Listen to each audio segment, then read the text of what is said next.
Hello guys, welcome back to my YouTube channel again. So I'm going to deliver second lecture on electrostatics. तो इससे पहले जो मैंने lecture दिया था वो इलेक्ट्रोस्टैटिक्स के बारे में था। हमने इंट्रोडक्शन देखा इलेक्ट्रोस्टैटिक्स जो है what is basically electrostatics and उसमें हमने इलेक्ट्रिक चार्ज जो है उसको अच्छे से समझा था। ठीक है, एक मैथमेटिकल अप्रोच लेके हमें आज ये चीज़ पता है कि what is basically electric charge. ठीक है, अगर मैं वो डेफिनेशन जो विलियम गिलबर्ट ने दी थी, if I recapitulate the definition given by William Gilbert regarding this charge, वो ये थी कि चार्ज जो है इट्स समथिंग, ये कुछ ऐसी चीज है जिसकी वजह से मटेरियल पार्टिकल्स अट्रैक्ट या रिपल एक दूसरे को कर सकते हैं। ठीक है, this is all about the electric charge. ठीक है, इसकी डेफिनेशन हमने मैथमेटिकल अप्रोच से देखी थी। ठीक है, अब आज हम इस इलेक्ट्रिक चार्ज की कुछ प्रॉपर्टीज देखेंगे। ठीक है, so today we are going to talk about the properties of electric charge. ठीक है, उससे पहले थोड़ा हिस्टोरिकल बैकग्राउंड जो है मैं इस इलेक्ट्रिक चार्ज के बारे में दूंगा। ठीक है, तो हिस्टोरिकल बैकग्राउंड बहुत ही सिंपल है। ये जो इलेक्ट्रोस्टैटिक्स है इसका कॉन्सेप्ट 600 में बीसी में आया था। ठीक है, ये जो इलेक्ट्रिक चार्ज का कॉन्सेप्ट है it was known to the people in 600 BC. ठीक, एक साइंटिस्ट थे, एक ग्रीक फिलोसोफर थे जिनका नाम था थेल्स ऑफ मेलेटस। ठीक है, ये एक साइंटिस्ट थे। ये मैं ब्रीफ में पढ़ाऊंगा थोड़ा जो हिस्टोरिकल बैकग्राउंड है इलेक्ट्रोस्टैटिक्स का, 1-2 मिनट्स में ये कंप्लीट होगा। उसके बाद जो हमारा आज का टॉपिक है वो अच्छे से हम डिस्कस करेंगे। ठीक है, 600 बीसी में एक ग्रीक फिलोसोफर थे जिनको थेल्स ऑफ मिलेटस कहा जाता था। ठीक है, उन्होंने ही एक सबस्टेंस देखा था। ठीक है, जो आपने 10th स्टैंडर्ड में भी पढ़ा होगा, उन्होंने एक सबस्टेंस जो है वो देखा था जिसको अंबर कहा जाता था। ठीक है, इस अंबर को जब किसी चीज के साथ रब करते थे, ठीक है, उसके बाद इसमें कुछ अट्रैक्टिव प्रॉपर्टीज डेवलप होती थी। ठीक है, तो जब हम अंबर लेते थे, ठीक है, इस अंबर को जब हम रब करते थे, क्योंकि आगे चल के हम पढ़ेंगे methods of charging a body. ठीक है, उसमें हम 3 मेथड्स पढ़ेंगे, चार्जिंग बाय दिस रबिंग और फ्रिक्शन, दूसरा है charging by conduction and third one is charging by induction. ठीक है, वो वहीं पे देखेंगे। तो जब भी इस अंबर को किसी चीज के साथ हम रब करते थे या अट्रैक्ट करता था, किन चीजों को, जब स्ट्रॉ के पीसेस रखे जाते थे इसके पास, ठीक है, या कुछ पेपर के पीसेस या डस्ट पार्टिकल्स रखे जाते थे, तो ये उनको अट्रैक्ट करता था। ठीक है, और इलेक्ट्रोस्टैटिक्स की लैंग्वेज में हम इसको कहते हैं कि जो अंबर है अब ये क्या हुआ है, इट इज इलेक्ट्रिफाइड। ठीक है, या सिंपल लैंग्वेज में हम कहते हैं कि जो ये अंबर है इट्स चार्ज, या अंबर क्या हुआ, चार्ज। ठीक है, चार्ज तो क्रिएट नहीं हो सकता, ये आगे चल के law of conservation of charge में हम पढ़ेंगे, बट जब भी अंबर को रब किया जाता था इसमें कुछ अट्रैक्टिव प्रॉपर्टीज डेवलप होती थी। ठीक है, जिसकी वजह से ये स्ट्रॉ के पेपर्स, ठीक है, स्ट्रॉ के पीसेस या कुछ डस्ट पार्टिकल्स, ठीक है, या कुछ पेपर के पीसेस जो है उनको अट्रैक्ट करता था। ये this experience is very common. ये चीज हम तब भी एक्सपीरियंस करते हैं। ठीक है, ये चीज हम देखते भी है जब हम अपने कॉम को रब करते हैं बॉलों के साथ, उसके बाद उसमें भी अट्रैक्टिव प्रॉपर्टीज डेवलप होती है। ठीक है, तो ये 600 बीसी में थेल्स ऑफ मिलेटस ने ऑब्जर्व किया था कि अंबर को रब करने के बाद, that means when the amber is electrified it has got certain attractive properties. ठीक है, तो उस प्रोसेस को हम कहते हैं, उसको हम तब कहते हैं अंबर जो है इट्स इलेक्ट्रिफाइड और इट्स चार्ज, जब इसमें अट्रैक्टिव प्रॉपर्टीज डेवलप होती। इससे पहले इसकी कुछ भी इलेक्ट्रिक प्रॉपर्टीज नहीं थी। ठीक है, उसके बाद एक और साइंटिस्ट आए जिनको हम विलियम गिलबर्ट कहते हैं। ठीक है, जिनका जिक्र मैंने पहले ही लेक्चर में किया था कि इन्होंने चार्ज की डेफिनेशन हमें दी थी। विलियम गिलबर्ट ने एक चीज कही कि ये सिर्फ अंबर ही नहीं है, जिसमें अट्रैक्टिव प्रॉपर्टीज डेवलप होती है रब करने के बाद, बल्कि कोई भी चीज जिसको हम रब करें उसमें कुछ अट्रैक्टिव प्रॉपर्टीज डेवलप होती है। तो इसने सिंपली इस थेल्स ऑफ मैलेटस का जो कॉन्सेप्ट है, he modified the concept given by Thales of Miletus. ठीक है, इसने कहा ये सिर्फ अंबर ही नहीं है, बिसाइड्स दिस अंबर, और I can say it's not only the amber, ये सिर्फ अंबर ही नहीं है जिसमें अट्रैक्टिव प्रॉपर्टीज डेवलप होती है, बल्कि हर कोई चीज जिसको हम रब करते हैं that has got certain attractive properties. ये विलियम गिलबर्ट ने कहा था। ठीक है, he modified simply the concept of Thales of Miletus. ठीक है, डेफिनेशन भी लेटर ऑन चार्ज की इसी विलियम गिलबर्ट ने ही दी थी। ठीक है, ही मॉडिफाइड द कॉन्सेप्ट। ठीक है, इसने मॉडिफाई किया इसका स्टेटमेंट। ठीक है, उसके बाद आए, ठीक है, अब क्योंकि चार्ज भी हमें अब पता चला कि चार्ज होता क्या है, क्योंकि विलियम गिलबर्ट ने डेफिनेशन दी थी। ठीक है, उसके बाद एक और साइंटिस्ट आए जिनका नाम था फ्रैंकस डूफे, इसको शॉर्ट में डूफे कहा जाता है। ठीक है, इन्होंने कहा कि जो ये चार्ज है it is of two types, ये दो टाइप्स का है। ठीक है, चार्ज जो है, ये जो प्रॉपर्टी आप मटेरियल पार्टिकल्स में देखते हो, इट्स ऑफ टू टाइप्स, ये दो टाइप्स की प्रॉपर्टी है। ठीक है, या मैं सिंपल लैंग्वेज में कहूंगा कि जो चार्ज है it exists in two forms. ठीक है, जो चार्ज है ये दो टाइप्स का हो सकता है। ठीक है, सिर्फ इतना का, the charge is of two types. ठीक है, ये जो चार्ज है ये दो टाइप्स का है। ठीक है, ये कहा किसने? डूफे ने। There is existence of two types of charges. ठीक है, तो लास्ट में आए एक और साइंटिस्ट जिनको बेंजामिन फ्रैंकलिन कहा जाता है। ठीक है, तो ड्यूफे ने क्या कहा? ड्यूफे ने कहा कि जो चार्ज है ये दो टाइप्स का है। ठीक है, क्यों ये ऐसे, क्यों ड्यूफे ने ये कहा? क्योंकि जब एक इलेक्ट्रॉन को दूसरे इलेक्ट्रॉन के नजदीक रखा जाता था तो ये इलेक्ट्रॉन रिपल होता था। ठीक है, सिमिलरली जब एक प्रोटॉन को दूसरे प्रोटॉन से कुछ डिस्टेंस पे रखा जाता था ये भी रिपल होते थे। ठीक है, लेकिन जब एक इलेक्ट्रॉन और एक प्रोटॉन को आमने सामने रखते थे तो इनमें क्या होता था? ये एक दूसरे को अट्रैक्ट करते थे। सो दो इलेक्ट्रॉन रिपल करते हैं, दो प्रोटॉन रिपल करते हैं, लेकिन जब एक इलेक्ट्रॉन और एक प्रोटॉन को रखा जाता था किसी डिस्टेंस पे ये अट्रैक्ट करते थे। तो इसका मतलब, क्योंकि ये इलेक्ट्रॉन है, इस पे जो चार्ज होगा इस पे भी वही चार्ज होगा, इस पे जो चार्ज होगा इस पे भी वही चार्ज होगा। ठीक है, अब अगर इलेक्ट्रॉन और प्रोटॉन का भी चार्ज सेम है तो ये भी क्या करनी चाहिए? रिपल। बट एक्सपेरिमेंटली देखा गया ये जो इलेक्ट्रॉन और प्रोटॉन है ये अट्रैक्ट हो रहे। इसका मतलब जो चार्ज इलेक्ट्रॉन पे है magnitude wise it's same, electron पे जितना चार्ज है उतना ही प्रोटॉन पे, but it's of two types, इनका नेचर डिफरेंट है। ठीक है, तो ये चीज कही थी ड्यूफे ने, there is existence of two types of charge. ठीक है, अब बेंजामिन फ्रैंकलिन ने क्या कहा? इसने एक कन्वेंशन दी। बेंजामिन फ्रैंकलिन ने क्या दी? एक कन्वेंशन। तो बेंजामिन फ्रैंकलिन ने क्या दी? एक कन्वेंशन दी। क्या? इसने कहा कि जो चार्ज इलेक्ट्रॉन पे है इसको हम लेबल करेंगे नेगेटिव, और जो चार्ज प्रोटॉन पे है इसको हम लेबल करेंगे पॉजिटिव। अब आप कहोगे इलेक्ट्रॉन को क्यों नेगेटिव इसने लेबल किया, प्रोटॉन का चार्ज है उसको क्यों प्रोटॉन मतलब पॉजिटिव लेबल किया? This is just a convention, it does not have any kind of logic. ठीक है, it's only for recognition purpose। जैसे हम एक दूसरे के जो नाम हमारे हैं that is only for recognition purpose, उनका कोई लॉजिक है ही नहीं। Similarly, in order to differentiate these two types of charges, electron पे नेगेटिव का सिंबल दिया गया। ठीक है, इलेक्ट्रॉन को नेगेटिव सिंबल दिया गया, प्रोटॉन को पॉजिटिव सिंबल दिया गया ताकि हम इनको डिफरेंशिएट करें। ठीक है, so this is just a convention, there is no logic behind this. ठीक है, this is a very short historical background of this theories of Mellitus। हालांकि कुछ साइंटिस्ट और भी हैं इसमें इलेक्ट्रोस्टैटिक्स में जिनका कंट्रीब्यूशन बहुत ज्यादा है। तो क्योंकि this is not very important here, so we will just stop here. तो क्योंकि इन साइंटिस्ट्स का थोड़ा कंट्रीब्यूशन ज्यादा है इस के रिलेटेड, तो इनका मैंने जो है वो जिक्र यहाँ पे किया। ठीक है, now let's move to the अब हम अपने टॉपिक के ओर बढ़ते हैं, ठीक है। जो मैंने पहले ही कहा, that is properties of electric charge, ठीक है।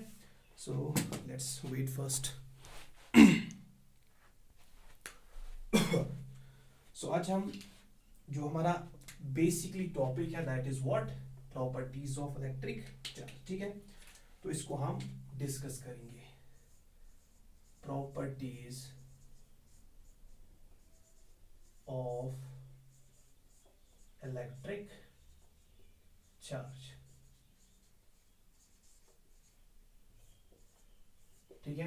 Properties of electric charge. आज हम इलेक्ट्रिक चार्ज, क्योंकि इलेक्ट्रिक चार्ज जो है ना, this is now completely defined, ठीक है। तो ये हमारे लिए अब इसकी जो डेफिनेशन है that's very clear to us to lot of extent. हालांकि फिजिक्स में भी इसकी जो डेफिनेशन है, जैसे आपने 11th क्लास में पढ़ा होगा, कुछ फिजिकल क्वांटिटीज ऐसी है जिनकी डेफिनेशन अभी भी कंप्लीट नहीं है, या जिनकी डेफिनेशन हमारे पास है ही नहीं। उनमें से आपने पढ़ा होगा, टाइम जो है उसको हम अच्छे से डिफाइन नहीं कर सकते, उनकी टाइम जो है ना उसकी कोई डेफिनेशन है ही नहीं अभी तक फिजिक्स में। But there are certain some alternatives for that, but कोई परफेक्ट डेफिनेशन है ही नहीं। और चार्ज जो है ना इसका इसकी जो डेफिनेशन है, तो वो हमने इट्स लॉट ऑफ मतलब to lot of extent we have defined the charge. थोड़ा तो कॉन्सेप्ट इस चार्ज को थोड़ा जो कॉन्सेप्ट इस चार्ज का है तो वो हमारे दिमाग में अभी है, ठीक है। व्हाट इज बेसिकली चार्ज, ठीक है। This is all about charge जो फिजिक्स में डिफाइन किया जाता है, ठीक है। अब let's move to the properties of electric charge. अब हम इलेक्ट्रिक चार्ज जो है इसकी प्रॉपर्टीज देखेंगे। कुछ प्रॉपर्टीज आपने 10th स्टैंडर्ड में पढ़ी होगी, इलेक्ट्रिसिटी जो चैप्टर है वहां पे, तो उनको मैं सीधे यहाँ पे एक लाइन में लिखूंगा, उनको डिटेल में नहीं पढ़ेंगे। जो इंपॉर्टेंट प्रॉपर्टीज दो यहाँ पे क्वांटाइजेशन और कंजर्वेशन, वो हम डिटेल में यहाँ पे पढ़ेंगे, ठीक है। एक प्रॉपर्टी है इलेक्ट्रिक चार्ज की, दैट इज जो सबको पता है, लाइक चार्जेस क्या करते हैं, लाइक चार्जेस रिपल, जो पहले ही एक्सपेरिमेंट में हमने देखा था। लाइक चार्जेस रिपल और अनलाइक चार्जेस क्या करते हैं अनलाइक चार्जेस जो है वो एक दूसरे को अट्रैक्ट करते हैं, ठीक है। लाइक चार्जेस जो है वो रिपल करते हैं, जैसे इलेक्ट्रॉन और इलेक्ट्रॉन ये रिपल करते हैं एक दूसरे को, प्रोटॉन और प्रोटॉन, क्योंकि ये सेम पार्टिकल्स हैं तो इनका चार्ज सेम होगा। तो जितना चार्ज इलेक्ट्रॉन पे है, इस इलेक्ट्रॉन पे भी उतना ही चार्ज है, और नेचर भी सेम है। Suppose if it's negative, this is also negative, ठीक है। सिमिलरली दो प्रोटॉन्स जब हम लेंगे, इसका चार्ज पॉजिटिव, क्योंकि अभी मैंने बोला कि क्या कन्वेंशन दी गई, तो इस प्रोटॉन पे पॉजिटिव, इस प्रोटॉन पे भी पॉजिटिव, वही है लाइक चार्जेस रिपल, ठीक है। तो अगर सेम चार्ज होंगे वो एक दूसरे को रिपल करते हैं, ठीक है, उनके बीच रिपल्शन होती है। अब अगर अनलाइक चार्ज होंगे, मतलब अब अगर हमने इलेक्ट्रॉन लिया एक साइड से, दूसरे साइड से प्रोटॉन है, क्योंकि इलेक्ट्रॉन का चार्ज नेगेटिव, प्रोटॉन का charge positive, so magnitude wise it's same but nature इनका डिफरेंट है। तो इलेक्ट्रॉन और प्रोटॉन ये एक दूसरे को अट्रैक्ट करते हैं। This is first property, this is simple simply a statement, ये हम लोअर क्लासेस में भी पढ़ते हैं। सेकंड प्रॉपर्टी सेकंड प्रॉपर्टी जो इलेक्ट्रिक चार्ज की, अगर इनके बीच अगर हमें फोर्स निकालना होगा, ठीक है, that's also one of the properties of electric charge, तो वो हम डिटेल में स्टडी करेंगे। अगर दो स्टैटिक चार्ज के बीच फोर्स देखना हो तो वो हम एक लॉ से निकालते हैं, that is simply known as Coulomb's law. इसको डिटेल में हमें पढ़ना है, कूलम्स लॉ क्या है, और इसकी वेक्टर फॉर्म भी वहीं पे देखेंगे, ठीक है। तो ये हम लेटर ऑन पढ़ेंगे, क्योंकि इस पे सेपरेट एक दो लेक्चर्स होंगे, ठीक है। थर्ड प्रॉपर्टी ये है कि अगर आपको किसी सिस्टम का चार्ज देखना हो, ठीक है, suppose this is our system, ये एक सिस्टम है, ठीक है। Let's consider we have a system, ठीक है। सिस्टम का मतलब है वो यूनिवर्स का हिस्सा, the part of the universe जो आप स्टडी कर रहे हो, ठीक है। सपोज मैंने एक चार्जड बॉडी ली, ठीक है। Suppose I have taken what I have taken basically a solid sphere, मैंने एक सॉलिड सफेयर लिया, ठीक है। सो मैंने यहाँ पे एक चार्जड बॉडी ली, ठीक है। चार्जड सफेयर लो या कुछ भी लो, suppose we have a charged body, ये हमारे पास एक चार्जड बॉडी है, ठीक है, and this charged body will act as system for us, क्योंकि इस पे हम स्टडी कर रहे हैं, ठीक है, इसी पे हम ऑब्जर्वेशंस कर रहे हैं, ठीक है, are you getting my point, ठीक है। तो still we have a charged body that will act as system for us, ठीक है। इस चार्जड बॉडी के अंदर कुछ चार्ज होगा, ठीक है, सपोज यहाँ पे है चार्ज Q1, ठीक है, यहाँ पे है चार्ज Q2, यहाँ पे है चार्ज Q3, यहाँ पे है चार्ज Q4, यहाँ पे है चार्ज Q5, यहाँ पे है चार्ज Q6, ठीक है। अब अगर मैंने एक चार्जड बॉडी ली that will act as system for us, ठीक है, तो इस चार्जड बॉडी का नेट चार्ज क्या होगा, क्योंकि हमने अभी पढ़ा कि जो चार्ज है ये नेगेटिव भी हो सकता है, पोलैरिटी ऑफ चार्ज जिसे कहा जाता है, चार्ज कैन बी पॉजिटिव और नेगेटिव, ठीक है। अब अगर कोई कहेगा इस सिस्टम, इस चार्जड बॉडी, ठीक है, ये जो चार्जड बॉडी, ये सिस्टम जो हमारे पास है, इसके अंदर डिफरेंट पार्ट्स में कुछ चार्जेस हैं। अब अगर मुझे कोई कहेगा what will be the net charge on the body, ठीक है, सपोज नेट चार्ज जो है I will represent it by what Q, ठीक है। So net charge on this body is Q, ये किसके बराबर होगा, you have to algebraically sum these all individual charges, क्योंकि charge it's a scalar quantity, तो यहाँ पे सिंपल मैथमेटिक्स स्केलर हम यूज करेंगे। तो चार्ज जो इस बॉडी के ऊपर होगा that I have labelled as Q, so वो किसके बराबर होगा, you have to add up all the individual charges algebraically, simple mathematics के रूल्स यूज करने। So it will be equal to Q1 plus Q2 plus Q3 plus Q4 plus Q5 plus Q6, ठीक है। But remember here one point, you have to include sign as well, ठीक है। Sign का मतलब क्या है, suppose वो ऐसे क्लियर होगा आपको, ठीक है। सपोज ये हमारे पास एक चार्जड बॉडी है, ठीक है, इसके अंदर यहाँ पे लेट इट बी क्योंकि इसके बाद में पढ़ाऊंगा, सपोज ये जो E का कॉन्सेप्ट है, E is basic unit of charge, fundamental unit of charge, सबसे मिनिमम वैल्यू जो चार्ज का हो सकता है that is the charge on an electron और प्रोटॉन। सपोज मैं आगे चल के क्लियर करूंगा, सपोज अगर यहाँ पे इस हिस्से में चार्ज है +3E, E is just a unit, just remember it, ठीक है। यहाँ पे है चार्ज -2E, यहाँ पे है चार्ज सपोज +5E, ठीक है, यहाँ पे है चार्ज लेट इट बी, यहाँ पे है charge let it be suppose -4E, ठीक है। अब अगर कोई कहेगा, क्योंकि ये जो सिस्टम है, ठीक है, ये जो सिस्टम है, इस सिस्टम के अंदर डिफरेंट पार्ट्स में डिफरेंट चार्ज है। अब अगर कोई कहेगा मुझे what is net charge of this body, तो हम कैसे लिखेंगे, so that will be labelled as Q, वो किसके बराबर होगा, जैसे मैंने यहाँ पे लिखा Q1 plus Q2 plus Q3 plus Q1 is denoting charge somewhere there in the system, ठीक है। तो यहाँ पे सिंपली आपको अलजेब्रिकली इनको ऐड करना है बट इंक्लूडिंग देयर साइन, तो वो किसके बराबर होगा, इस हिस्से में it will act as here, अगर मैं यहाँ पे लिखूं ये Q1 का काम करेगा, ये सपोज Q2 का काम करेगा, it will B Q3, it will B Q4, only for your convenience, ठीक है। तो Q1 क्या है यहाँ पे हमारा 5E, ठीक है, ये पॉजिटिव है अलबत्ता, ठीक है, याद रखना। तो Q2 कितना है, एक्चुअली लिखना था plus Q2 but it is having negative sign, so I will write it here -2E। Q3 कितना है हमारा, दैट इज +3E, ठीक है। Q4 कितना है हमारा, -4E, ठीक है। अब इनको अडॉप्ट करो पॉजिटिव वाले, ठीक है। 5E प्लस 3 कितना हुआ, 8E, ठीक है। ये है -4E, ये है -2E, it will B -6E, तो यहाँ पे कितना बचा 2E, ठीक है, पॉजिटिव 2E। तो इसका मतलब ये है कि जो टोटल चार्ज, ये जो नेट चार्ज है इस बॉडी के ऊपर, इस चार्जेड बॉडी के ऊपर, it will be equal to 2E, ठीक है।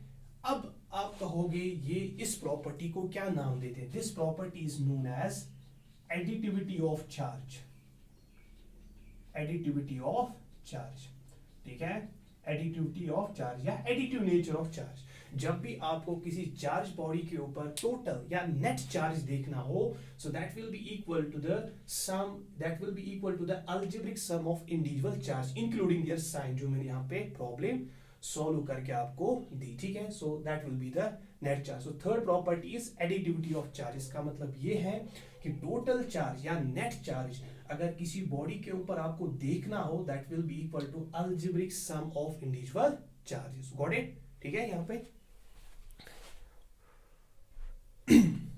Got it, this is third property, ठीक है। तो ये यहाँ पे आप ये चीज जो है ये याद रखोगे, ठीक है। So this is the third property. अब फोर्थ प्रॉपर्टी हम डिस्कस करेंगे, ठीक है।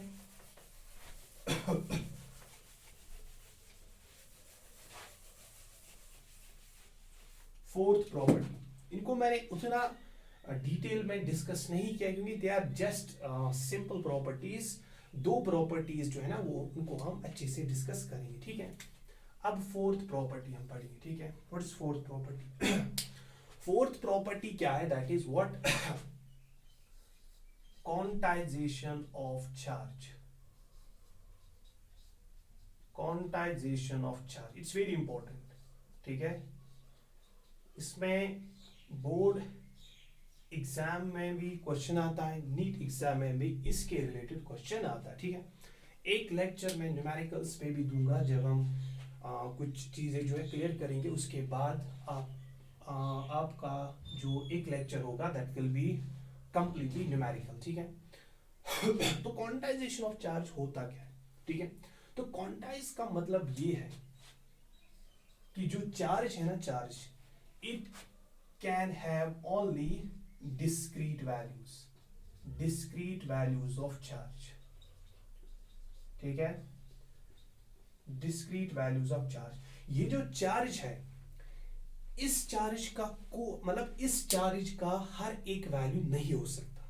दैट मीन्स दो ही चीजें होती है, या तो कोई क्वांटिटी डिस्क्रीट हो सकती है या तो कोई क्वांटिटी कंटिन्यूअस हो सकती है, ठीक है। मैं आपको एग्जांपल दूंगा, एक कॉमन एग्जाम्पल जो बच्चे को भी पता होगी, ठीक है।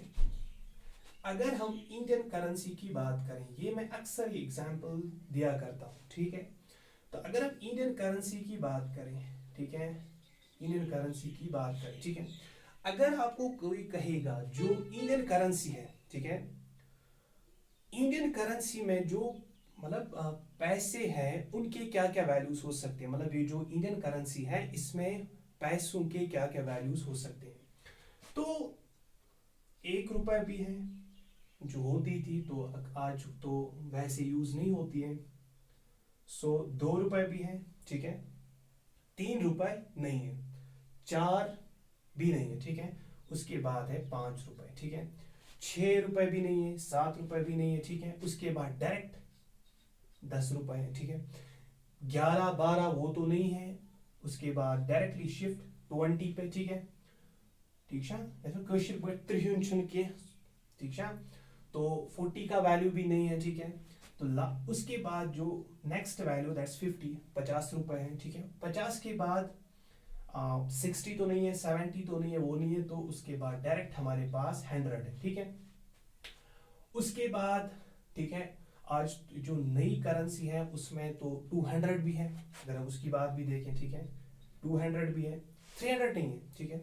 उसके बाद डायरेक्ट है हमारे पास 500, फिर उसके बाद है 1000, 2000 जो है ना वो भी इंट्रोड्यूस किया जो डिमोनेटाइजेशन हुई, ठीक है। तो मैं इतना ही डिस्कस करूंगा। अब मुझे आप बोलो, ये जो इंडियन करेंसी है जो हम यहाँ पे पैसे यूज करते हैं, क्या हर एक वैल्यू पॉसिबल है, ठीक है? नहीं। देखो 1 है, 2 है, 3 जो है ना वो एग्जिस्ट नहीं करता, 4 भी एग्जिस्ट नहीं करता, उसके बाद 5 है, ठीक है। उसके बाद 6 भी नहीं है, 7 भी नहीं है, 8 भी नहीं है, 9 भी नहीं है, 10 है। उसके बाद फिर से गैप है, फिर 20, फिर 50। इसका मतलब ये है कि जो इंडियन करेंसी है जो हम यहाँ पे पैसे यूज करते हैं उनके स्पेसिफिक वैल्यूज है। डिस्क्रीट का मतलब वही है, स्पेसिफिक वैल्यूज। शॉर्ट में आप ऐसे भी याद रख सकते हो, स्पेसिफिक वैल्यूज ऑफ चार्ज, ठीक है। कुछ खास वैल्यूज हो सकते हैं, ठीक है। ठीक है, कुछ खास वैल्यूज हो सकते हैं, ठीक है। फिलहाल मैंने इंडियन करेंसी की बात की, तो हमारी जो इंडियन करेंसी है, हम जो यहाँ पे पैसे यूज करते हैं तो उसमें सिर्फ पैसे जो है ना उनके कुछ डिस्क्रीट वैल्यूज, हर एक वैल्यू नहीं, मतलब कहाँ पॉसिबल की, so that's not possible here, ठीक है। वो चीज तो पॉसिबल है ही नहीं, ठीक है। तो इसका मतलब ये जो इंडियन करेंसी इसमें पैसे जो है उनके कुछ स्पेसिफिक वैल्यूज हैं, ठीक है। स्पेसिफिक वैल्यूज लाइक दिस 1 2 3 नहीं है, फिर तो मैं कह सकता हूं जो इंडियन करेंसी है इट्स क्वांटाइज्ड, इसके डिस्क्रीट वैल्यूज हैं, आई कैन से इट्स क्वांटाइज्ड। समझ आ रही है चीज? यहाँ ये जो Indian currency it's discrete. Similarly charge जो है, चार्ज का हर एक वैल्यू पॉसिबल नहीं है। This is the fourth property and this is very fundamental, this is very important. Quantization of charge का मतलब यही है कि जो चार्ज है इसका हर एक वैल्यू नहीं हो सकता। अब कौन कौन से वैल्यू हो सकते हैं, ठीक है? तो उसके लिए हम एक मैथमेटिकल एक वैल्यू, एक फॉर्मूला बनाते हैं। सपोज कोई भी बॉडी जो है, let us consider we have a charged body, उसके ऊपर चार्ज कितना है, Q। ये जो चार्ज इस बॉडी के ऊपर हो सकता है, it will be always n times E। What is E? E का E यहां पे है चार्ज ऑन एन इलेक्ट्रॉन और चार्ज ऑन एन प्रोटॉन, ठीक है?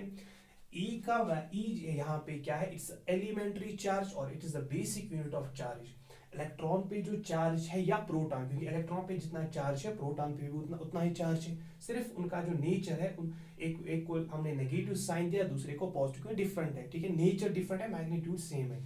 तो किसी भी बॉडी के ऊपर जो चार्ज है वो अगर हम Q रखें, ये चार्ज जो है it will be always n times C। इसका मतलब क्या है कि जो चार्ज है it will be always integral multiple of basic unit of charge, ठीक है? मतलब n का वैल्यू जो है ना, n का वैल्यू यहाँ पे इंटीग्रल वैल्यूज ले सकता है। लाइक इट मे बी, ये पॉजिटिव भी हो सकता है, ये नेगेटिव भी हो सकता है।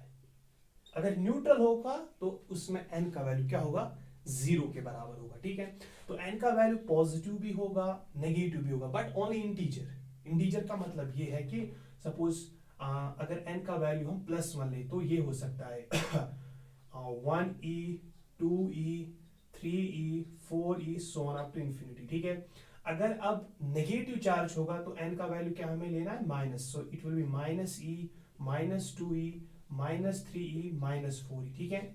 तो n ये डिपेंड है। अगर सपोज पॉजिटिव चार्ज है तो n का वैल्यू पॉजिटिव लेना है, अगर नेगेटिव चार्ज तो n का वैल्यू